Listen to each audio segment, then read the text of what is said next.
it's Friday, so kanang ako ni silang gitawag ba kay nako ihatag nila.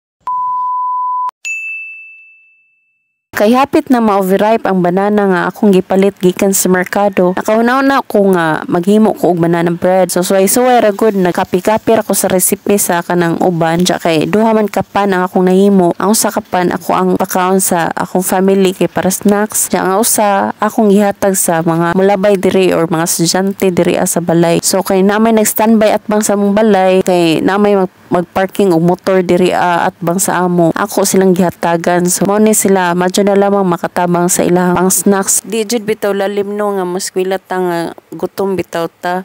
So kay nakasuway na ba dya ako inaana sa una nga maski bitaw walay ka ng baon muskwila jud ta.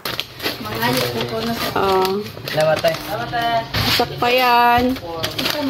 Nunja kay nang maligitag milk tea unja na po mango shakes. Pag after na ko gihatag ako po silang gitagaan og banana bread kay na pa may nahibilin wala pa man nahurot. Sa una estudyante may elementary wa man gajud may baon-baon. Oy okay ra gajud kung way baon kay makasabot ang puta sa tong family bitaw nga ang sitwasyon sa family. Naghuwat ta pug ko og kinsay mulabay diri kay kanang akong ihatag ang mga nahibilin nga banana bread. So niabot po ni sila ako silang gitawag si kanang ninyo. Silingan man nina mga estudyante nga bata kanang usay makalingaw ni bata kay tabian ba ja mo to naghuwat na sad ko kay kanang kinsa na po mulabay ako na pong hatagan actually naman jud taga mga estudyante mo to katapusan ang kong tulo nga kanang banana bread akong gihatag sa mga kining tulo ka buok sakto po kaadyo ba kay tulo pud sila.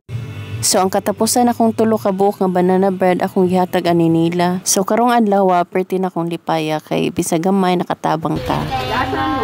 taga-bantigin na siya dulo. Thank you, Anito.